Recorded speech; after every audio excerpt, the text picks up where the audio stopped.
Hello everyone, and welcome to the Anthropology 110L Exam 3 review video. In this video, I'm briefly going to cover a summary of all of the material from the past 6 weeks, dating back to Exam 2, using condensed and simplified versions of the lecture slides. So this provides an overview of the material we've covered, with many of the details stripped out, but you can always refer back to the original lectures for slides with more detail in them. I've also tried to highlight in bold many important terms, but everything in these slides is fair game for questions on the exam.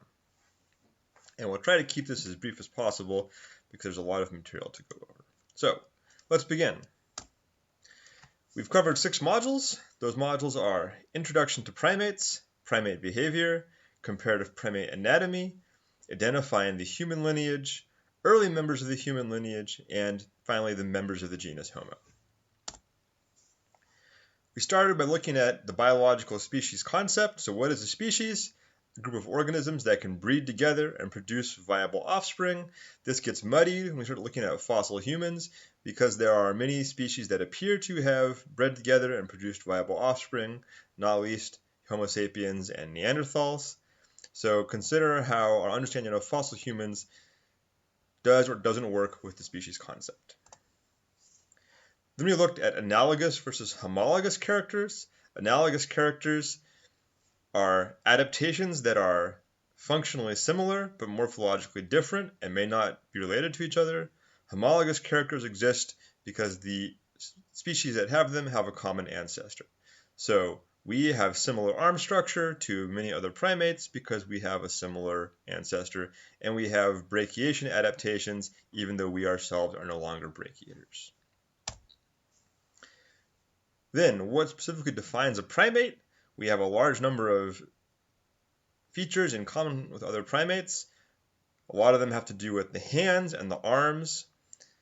We also have unusually positioned and function-having eyes, so our eyes are focused forward, see well in color, and have good depth perception, which allows us to do a variety of activities that other animals cannot. And we have relatively large brains, a theme that we'll be coming back to many times. Primates are mostly arboreal. We, of course, are not, but we have the adaptations.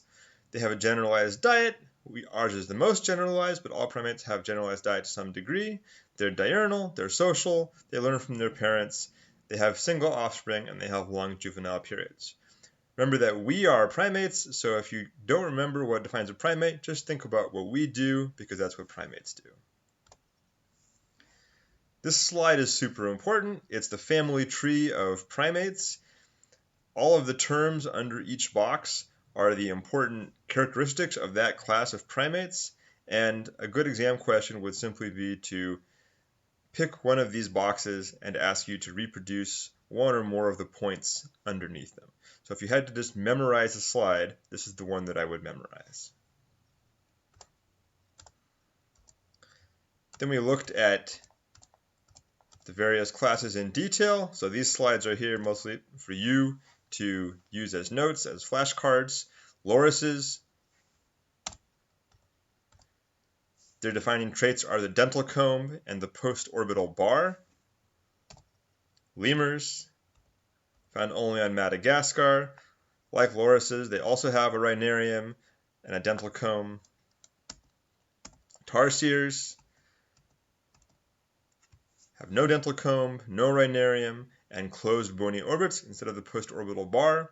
So if I show you a small strange skull and ask you if it's a lemur, loris, or tarsier, the post-orbital bar versus the closed bony orbit would be one of your major clues. They have unusually asymmetrical dentition, and they have a fused tibia and fibula because they use vertical clinging and leaping to get around, which we'll review in the locomotion section. Then you have monkeys and apes. They all have these characteristics in common. Remember that we are apes, so we have all of these characteristics. Monkeys can be divided into the New World monkeys, which live in the Americas in the New World, are mostly arboreal, rely on fruit, and are the only group of monkeys that have prehensile tails. And Old World monkeys, which live in Africa and Asia, they tend to be quadrupedal and terrestrial, and live in large social groups, and they have two unusual traits, bilophodont molars, which have parallel ridges on them, and ischiocallosities, which are rough patches on their butt for sitting on. Then you have the apes. The apes are found only in Africa and Southeast Asia. Like us, they are more prognathic relative to other monkeys. They have large brains, they're diurnal, and they have adaptations for arboreal locomotion and brachiation, just like us. They have the same dental formula as us, because we are apes. They lack a tail, like us. They have these Y5 molars, so their molars have a Y in the middle of them that divides the molar into 5 sections. If you look in a mirror and open your mouth real wide, you can look at your molars and see that you have this pattern on your molars. And remember, if you're in the middle of the exam and you can't remember if an ape does or doesn't have a certain trait, just check if you have it, because we're apes. The lesser apes include gibbons and siamangs. They're heavy brachiators with very long arms, and they're found only in Asia. Then you have the great apes, which are divided into orangutans, who have high sexual dimorphism. We'll review that in a little bit. They're solitary frugivores that are highly intelligent. Great apes are extremely large, found in Africa, have a single male polygynous social organization, are herbivores and especially folivores, and are the main example of knuckle-walkers for locomotion. Chimpanzees and bonobos are our closest living relatives. They both live in Africa. They have highly generalized diets, although not to the extent that we do, and they live in large social groups with varying behaviors, which we'll also review. And then, of course, we are apes. Our characteristics include limited sexual dimorphism, obligate bipedalism, and extremely large brains. Then we looked at primate behavior. The categories we looked at were affiliation, aggression, communication, culture, and social organization. We considered the problem of field studies versus captive studies. Field studies take place in the wild, are hard to do, especially right now, but give the best data. Captive studies take place, of course, with captive populations in labs or zoos, which makes them easier to do, but you can't look at certain behaviors that only happen in the wild. Primate behavior is generally divided into affiliative and aggressive behaviors. Affiliative behaviors are things you do with your affiliates, your friends. Aggressive behaviors are things you do with your enemies or people you don't get along with. A big example of affiliative behavior is grooming, which is a trust exercise that also has a lot to do with the social rank within the group. We also looked at hand-holding, which is a common bonding method between family members. And most aggressive behavior in primate groups consists of threat displays, because you don't actually want to fight. You want to give the impression that you can kick someone's butt in a fight, so you don't have to actually fight them. However, in some cases, especially chimpanzees, there is violence between groups, so chimpanzees carry out raids on each other. They also are one of the species that commits a lot of infanticide, and we see that across all primates, and they're doing that in part due to lactational amenorrhea, which is the fact that female primates are mostly not fertile when they're nursing a baby, so in order to mate with them, you have to kill their baby, and then that makes it possible to mate with them if you are not already the father of the child. On the other hand, bonobos use sex instead of violence to work out a lot of the strife in their social groups. They're also female dominant, and they're also our closest relatives, so this presents an interesting dichotomy in that one of our relatives is very violent and the other one is very loving. Communication is a big part of primate socialization. There's lots of vocalization. Some species use a variety of sounds to code for different situations, such as the presence of different kinds of prey, and this is a clue towards the early development of language. Do non-human primates have culture? Something that's been debated, but if we look at culture as simply group-specific learned behavior that is passed on, then yes, primates do have culture. Most of the clear documentation we have of this relates to modifying things in the world in order to get food with them, like cracking nuts with stones or making termite fishing sticks. But there may be other examples that we simply aren't able to see as easily, and this comes up again when we try to understand early members of the human lineage and the extent to which they did or didn't have culture. Then we looked at diet. and the adaptation necessary for those kind of different diets. Different kinds of diets have different energy profiles. Think about eating a steak versus eating a salad. And if you focus on one certain kind of food, then this results in a different body size and different adaptations to process that diet. All primates are generalists. They can eat a variety of things, but most of them emphasize one food type over others. The main diets we looked at were Insectivore, Gumnivore, Frugivore, and Folivore. Insectivore is eating insects. It's done only by small-bodied primates because one grasshopper is not a lot of food. The main adaptation for it is that you have molars with pointy cusps, so that one side of the molar, the outside, has higher pointy ridges on it for crunching insects. Insects are high energy, so you have a short, simple digestive tract in order to pass them through. Gumnivore involves eating tree sap. This is why you have a dental comb, so that you can scrape the bark of the tree to make the sap run out, and then you can lick it up. It's basically like an energy drink. Again, it's only done by small-bodied primates because there's not a lot of sap that comes out of a tree. And again, you have a short, simple digestive tract for this kind of diet because tree gum, sugar water basically, is easy to digest. Frugivores focus on eating fruit. Fruit has a good amount of energy, so medium-bodied primates tend to use this. The two big adaptations for it are shovel-like incisors for chopping through food. Think about biting into an apple. And molars with low, rounded cusps for grinding up food. Again, think about chewing on an apple. Fruit's a little harder to digest, so the tract remains simple but with a longer small intestine. And frugivore is seen in a wide variety of primates across both the New World and the Old World, including, of course, us. We don't eat insects or gum, but we do eat fruit. Then you have Folivore. Leaves are a very limited source of energy. You have to eat a lot of leaves to get your nutrients. Think about panda bears. And so it's mostly seen in larger-bodied primates that can afford to sit around on the ground for a long time and chew on leaves. One adaptation is that you have large molars with shearing crests because you need to chop up all those leaves in your mouth. Think about eating spinach salad all the time. And then to do all that chewing, you need large jaw muscles and attachment points, processes for those jaw muscles. So Folivores tend to have a large mandible and large zygomatic arches to carry the jaw muscles from the mandible to the cranium, and then a sagittal crest on the top of the head to attach that jaw muscle to. And the sagittal crest is one of my favorite adaptations in primates, so there will definitely be an exam question on the sagittal crest. Leaves take a long time to digest, so you need an elongated and relatively complex digestive tract. Just think about cows, which have 4 stomachs that they use to slowly digest their food over time.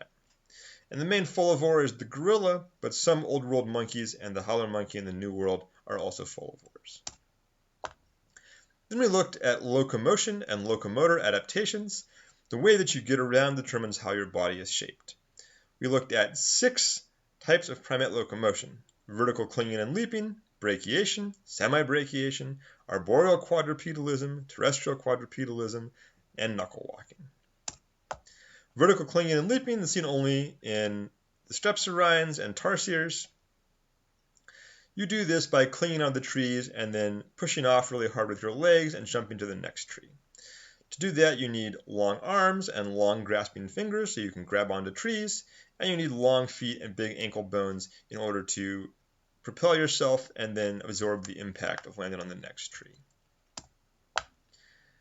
Brachiation is arm over arm swinging between branches, the classic monkey behavior that actually is not practiced by very many monkeys. In order to brachiate, you need very long arms relative to your legs. You need mobile shoulder joints to swing your arms around. Your scapula has to be on the back of your rib cage so that your shoulder can rotate freely, and you need long curved fingers to grasp onto branches. You don't need a tail since you're not using your tail to grab onto things. So we have most of those adaptations because we have a brachiator in our ancestry, and this is a homologous trait. Then you have semi-brachiation, which has all the same adaptations, except you also have a prehensile tail, a tail that you can use to grab onto things. Semi-brachiators don't swing from tree to tree, but they hang in the trees a lot, and they use their tail to get into unusual positions that they couldn't maintain without it, like the monkey in the picture here. and semi-brachiation and prehensile tails are only found in New World monkeys. That would be a great exam question. Arboreal quadrupedalism is moving on all fours in the trees. Think about a squirrel. In order to do this, you need adaptations similar to a squirrel. So you have long legs compared to your forelimbs because you're mostly perched or balanced on your back legs. Your scapula is on the side of the rib cage instead of on the back. You have grasping hands and feet with long fingers and a long tail that's used for balance, not for grabbing onto things. Then you have terrestrial quadrupedalism. For that, you need your arms and legs to be of similar length so you're not all crooked.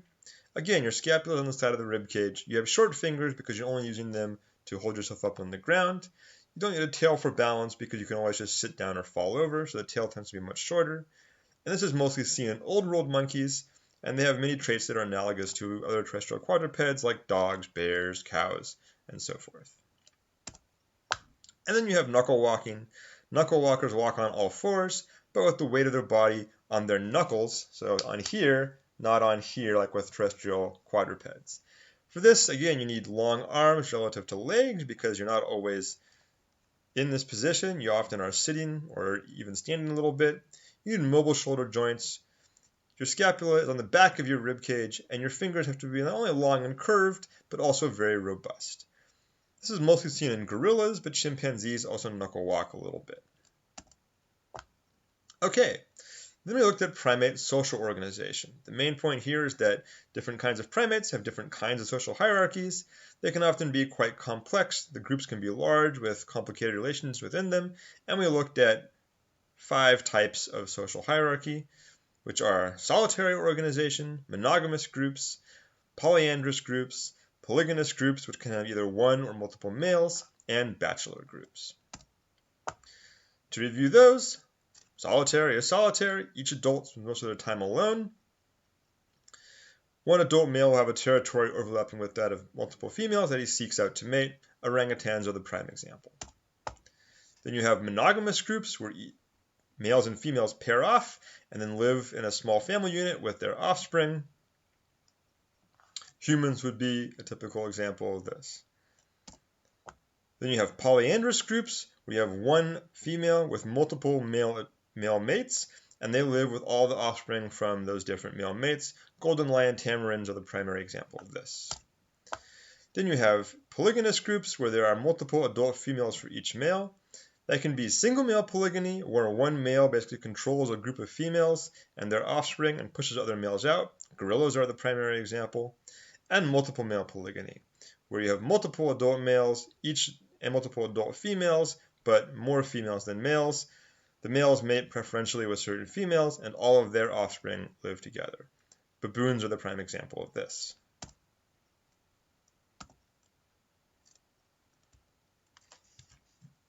And the slide's not working. There we go. And then you have bachelor groups. Bachelor groups are made up of the males who get pushed out in polygynous groups and who live around the fringes of those groups. Sexual dimorphism and social organization go hand in hand. Sexual dimorphism is when there are physical differences between the male and female form within a species. Sexual selection, thinking all the way back to the first couple of weeks, creates pressure towards sexual dimorphism. So if females are mating with males based on their traits, then there will be selection for those traits. And therefore, the degree of sexual dimorphism is an indicator of the type of social organization, because different amounts of sexual selection happen in different kinds of social organization. And so, when we look at a species that we don't know much about, we can tell something about their social organization from their sexual dimorphism, even if we never see them in the wild. So, monogamous species have low male-to-male competition, therefore their dimorphism tends to be low. Single male polygynous groups and solitary groups have high male-to-male competition, right? Each male is competing for basically all the females, and their dimorphism tends to be high. And multiple male polygynous groups have some male-to-male competition because each male is competing for the various females, but because there is more access to mates, there's less sexual selection and therefore less sexual dimorphism than in single male polygynous groups. All right, moving on to humans. How do we identify a fossil as a member of the human lineage within the primates? There are three main categories which we'll review. They are the degree of bipedalism, the brain size, and the degree of tool use.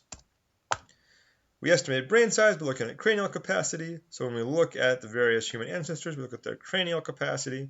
And one neat trick would be to, or one maybe useful study point, would be to arrange the various species in cranial capacity by order, in order by cranial capacity.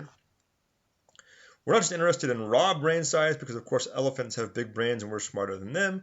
We're really interested in brain size relative to body size. And over the history of the human lineage, this is the ratio that tends to increase, not just raw brain size. We're also interested in tool use, which gets much more complex over the history of the human lineage, but it's problematic because chimpanzees use tools, crows use tools, and we only have certain tools, especially stone tools, because organic material doesn't survive for 2.5 million years. So the evidence is a little skewed in that direction, and we may be missing things. We're not going to focus on tools as much. The big feature that's really important is bipedalism, and especially obligate bipedalism. So the transition from some kind of arboreal creature to bipeds to obligate bipeds is the big hallmark of human evolution. So what are the types of bipedalism? We're going to look at them really quickly. Occasional bipedalism, habitual bipedalism, and obligate bipedalism. Occasional bipedalism is when you can stand up but rarely do. You're mostly doing something else and have few bipedalism adaptations. So there's a bear standing up. They can do it, they don't do it much, and they don't have any adaptations for doing it. It's more about rearing back on their hind legs and being able to use their front paws to do something. Then you have habitual bipedalism, where you can stand up and often do, but you still have the option to do something else, and therefore you have mixed locomotion adaptations, and we see this in many human ancestors, especially the Australopithecines, which often have heavy arboreal adaptations, but have some human-like adaptations creeping in over time. And then you have obligate bipeds, that's us. We have no other option for locomotion, and we have lots of specialized adaptations for bipedalism, which we'll review. And that applies to modern humans and all members of the genus Homo. So when did bipedalism appear? It appeared in pre-Australopithecines, maybe, because they have a mix of arboreal and bipedal adaptations, but Australopithecines themselves were definitely, at least habitually, bipedal. And this is an example of mosaic evolution, because we see that different traits appear at different speeds over different amounts of time, and didn't all evolve at once. So some of these species were probably habitual bipeds, and others were moving towards being obligate bipeds. There's a long list of adaptations for bipedalism. They include having the foramen magnum directly under the skull, having a large mastoid process for the attachment of neck muscles to keep your head upright on top of your spine, an S-shaped spine instead of a C-shaped spine, which is what most primates have. Most primates have a C-shaped spine. A bowl-shaped pelvis, so the pelvis on the left there, to hold up your spine and your skull on top of your body.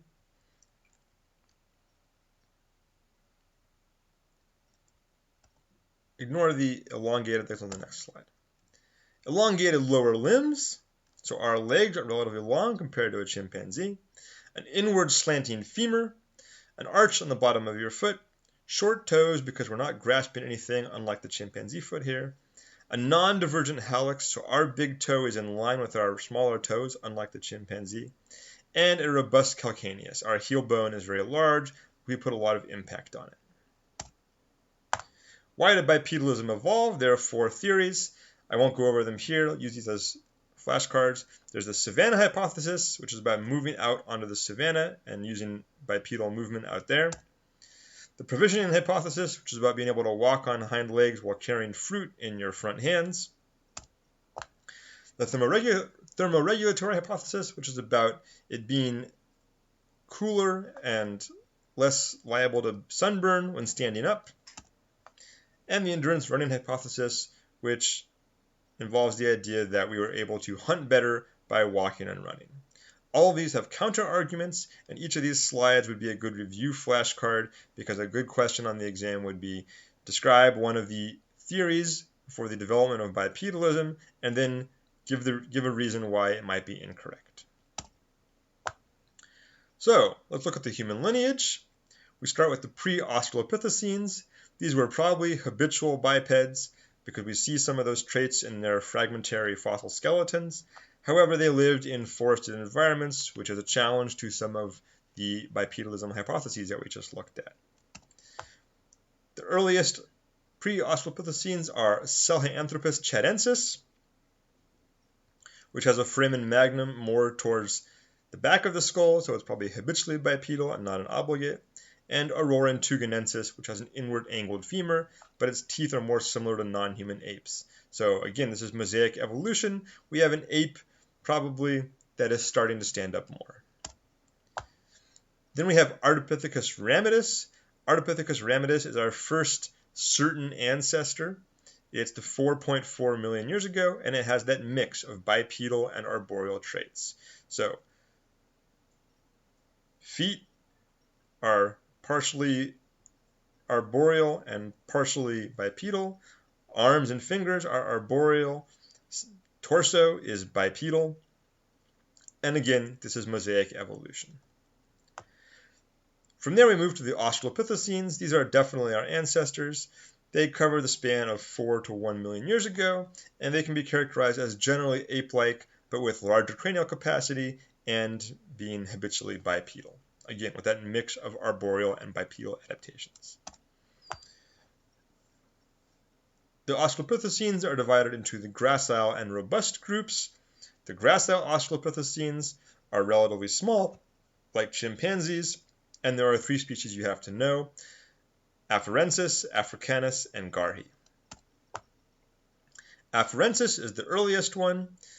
Their brain size is similar to a chimpanzee. They have the same sort of dental pattern and diet that we do. They were habitual bipeds with a mix of arboreal and bipedal adaptations, and they had relatively high sexual dimorphism, which makes them quite different from us. Then you have Australopithecus africanus, the next species in the timeline. Again, here we have an individual with an ape-like cranium and a somewhat more human-like postcranium, and their skulls are slightly larger, which means they had slightly larger brains. And then you have Australopithecus garhi, which is the latest Australopithecine in our sequence. Their craniums are slightly larger. They have slightly longer legs, which indicates more use of bipedalism, and they are associated with the earliest evidence of tool use, and those tools come from the Oldowan tool technology. The Oldowan tool technology is very simple. It simply consists of choppers, which are the large tools, and flakes, which are the small tools. At the same time, we have the robust Australopithecines.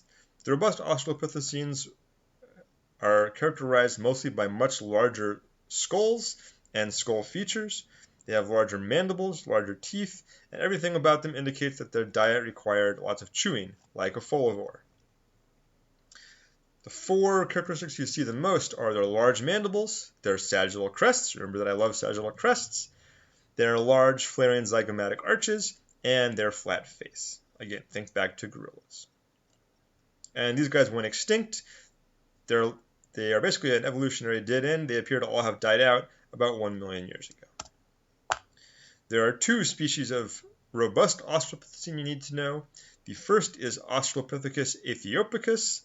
Its big feature is that it has a very prominent sagittal crest, and it has very large zygomatic bones. So its chewing muscles would have been huge. The other species is Australopithecus boisei. It's the most robust Australopithecine. It has the largest zygomatic arches, mandible, and molar, but it has a smaller sagittal crest, as you can see in this picture. So a good exam question would be, here is an Australopithecine with a sagittal crest. Based on the size of the sagittal crest, is it boisei or Paranthropus? And then we get to the first member of genus Homo, which is Homo habilis. Its cranial capacity is 650 cubic centimeters. It had an arched foot and non-divergent hallux, so it's definitely bipedal and possibly an obligate biped, but we're not sure. And it has Oldowan tool technology, and in contrast to Garhi, which has a little bit of Oldowan tool technology, Homo habilis was using a lot of Oldowan tools. From Homo habilis, we can move into members of the genus Homo more generally. What distinguishes genus Homo especially later genus Homo, from the early members like Homo habilis. Cranial capacity gets bigger consistently, faces get flatter, the forehead gets more vertical, teeth get smaller, especially the molars, and everyone past Homo habilis is an obligate biped. Tool technology gets more sophisticated, and we'll review the tool technologies, and geographic distribution gets much wider, so Australopithecines are found only in Africa, starting with Homo erectus. Species start to move out of Africa, and of course by the time you get to Homo sapiens, they're everywhere. So, Homo erectus lived 1.8 million years ago to 300,000 years ago. It's the first species to be in this series to be found outside of Africa. It made it to both Asia and Europe. Their cranial capacity is much larger than Homo habilis, 950 cubic centimeters, with wide variability. They are characterized by their long, low cranium with pronounced brow ridges and an occipital torus. So their occipital bone has a bump on it. Their mandibles and teeth are much smaller than in Homo habilis or in Australopithecines, which indicates a more generalized diet, again, like us. So you can always think about moving towards a state that is more like Homo sapiens as you look down the timeline. Homo erectus also used Oldowan tools, but more importantly, they developed a new tool technology called the Acheulean. The Acheulean is characterized by this hand axe, which is a generalized tool that appears all over the place. It's bifacial, so instead of just removing one flake to make an edge, you remove flakes from both sides. That's much more complicated. And the Acheulean tools persisted for a long time, from 1.6 million years ago all the way up to 100,000 years ago, so they must have been very effective. The next species we looked at is Homo heidelbergensis. They appear 600,000 years ago in Africa and Europe, and they're found all over Europe in many different sites. They also made it to Asia late in their existence. They also have a long, low cranium. They have very large brow ridges and a huge nasal cavity. So a great exam question would be, based on the size of the brow ridges and nasal cavity, which member of the genus Homo does this cranium belong to? With a picture of, say, one of these craniums. However, they're more like Homo sapiens in that they have very small teeth, and their cranial capacity is quite large, 1,200 to 1,300 cubic centimeters. They also used Acheulean tools. We find lots of hand axes with these guys, but they later developed a technology called the Mousterian. Mousterian tool technology runs from 600 to 400,000 years ago. Mousterian tools are very specialized. So the Acheulean hand axe is basically the only thing in the Acheulean assemblage. In the Mousterian, they're making lots of different kinds of tools. They're mostly made from flakes, so they strike the flakes off and then make those into tools. The core is left behind. And some Mousterian tools were attached to other things like sticks, which is a huge jump from the hand axe, which you just held in your hand. This tells us that Homo heidelbergensis probably hunted instead of just scavenging the kills of other animals, which, together with making complex tools, indicates a large cognitive and behavioral jump. 2. Homo neanderthalensis. So Homo neanderthalensis lived 130,000 years ago to about 40 or 30,000 years ago, which overlaps with our existence. They're found in Europe and Western Asia, and it's important to remember that we're not descended from them, which was the theory at one time. They're more like our cousins. Our DNA is compatible, and we now know that we mated with them because a lot of humans have trace amounts of Neanderthal DNA. So think back now to the definition of species in the very first slide and whether it applies here or not. They had short, stocky bodies. Remember Bergmann's rule? They lived in a cold climate. Their bones were thicker and heavier than ours, and their skeletons showed damage consistent with being trampled by things like an angry woolly mammoth, which tells us something about their lifestyle. They have very interesting craniums with several important characteristics. The ones that are likely to be on the exam are boxed out in red. They have an occipital bun, so even bigger than the occipital torus. They have a huge lump on the back of their skull. They also have a long, flat, low brain case. They have a large nasal cavity and circular eye orbits, and they have little or no chin. Homo sapiens is the only member of genus Homo that has a protruding chin, so a good exam question might be to show you a skull with no chin and ask you if it could be Homo sapiens, or to show you a skull with a chin and ask you if it could be anything other than Homo sapiens. That would be a gimme. Neanderthals show a lot of cultural adaptations, so they are much more cognitively complex than Homo heidelbergensis. We know that they used fire, lived in caves, made clothing, made jewelry, took care of members of the group that couldn't care for themselves, and buried their dead.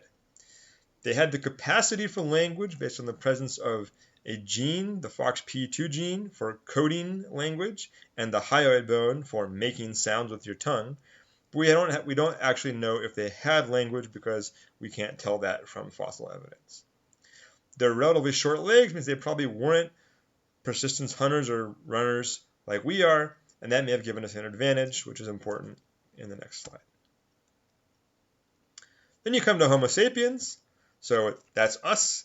Anatomically modern humans first appear in East Africa 200,000 years ago, and by 15,000 years ago, we were basically everywhere in the entire world, moving through Asia, Europe, and reaching Australia, and then finally the Americas.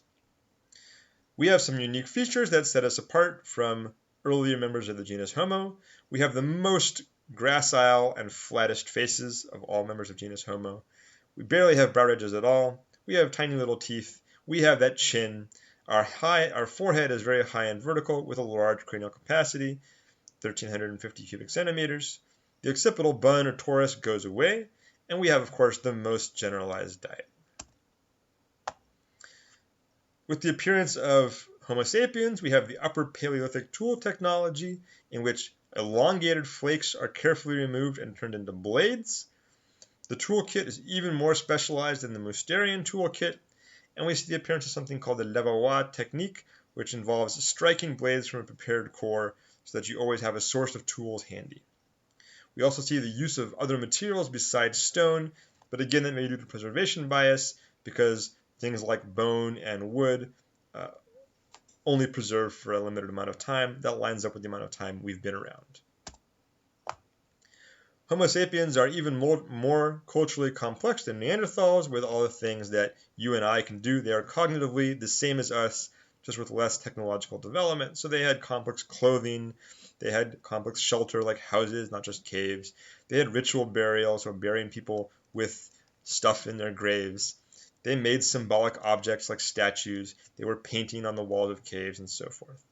And these are all extrasomatic adaptations, that is, adaptations outside of your body, and those are the key to us being able to spread across the entire world. Flying a rocket ship to the moon, landing on the moon with a spacesuit on, that's an extrasomatic adaptation that lets us move into an unusual environment that we couldn't adapt to with just our bodies, right? And so, we coexist with Neanderthals for quite a long time, and then Neanderthals die out. And there are different theories as to why this happened. It could have been climate change because there was an ice age at the time Neanderthals died out. It could have been just competitive pressure. We were better adapted to the environment than they were. It could have been active violence on our part. We could have gone around and killed them like we do to people now. And it could have been a combination of all of the above. What we do know is that we interacted with them in some way because we have Neanderthal DNA, and so we mated with them on a regular basis, enough to have between 1 and 4% Neanderthal DNA in some European populations. All right, so then Homo sapiens spread across the entire world, and we got the situation that we have now. How did that happen? There are different models that have been developed over time. There are 3 you need to know.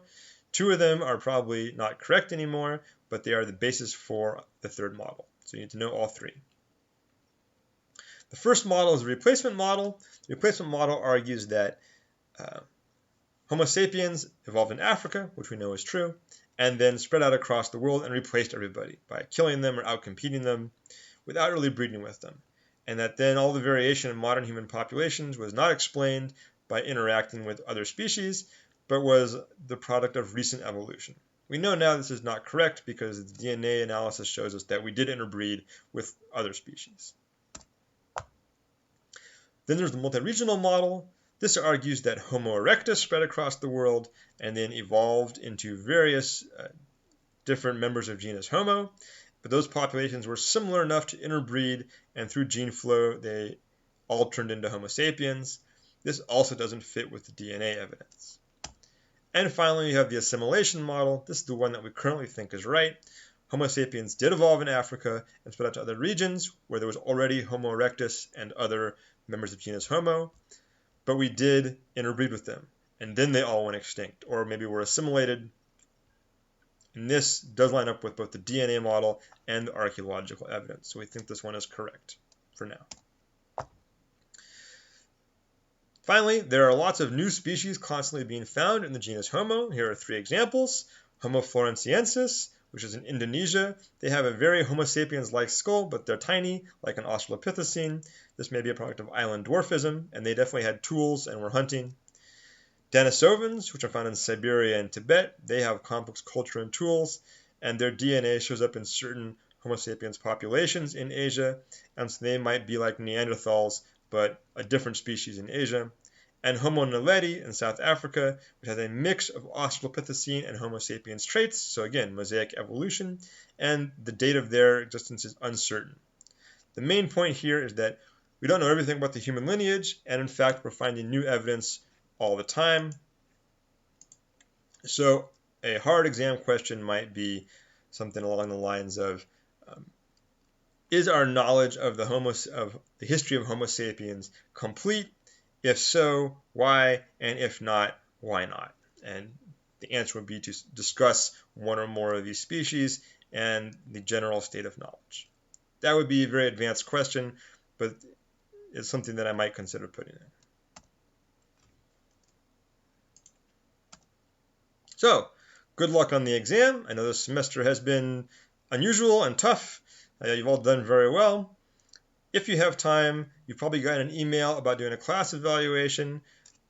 Put whatever you like. If you didn't like the class, let me know. That helps me improve. If you did like the class, let me know. I'll use that when I apply for jobs in the future. And good luck with everything. And if you have any questions, don't hesitate to contact me.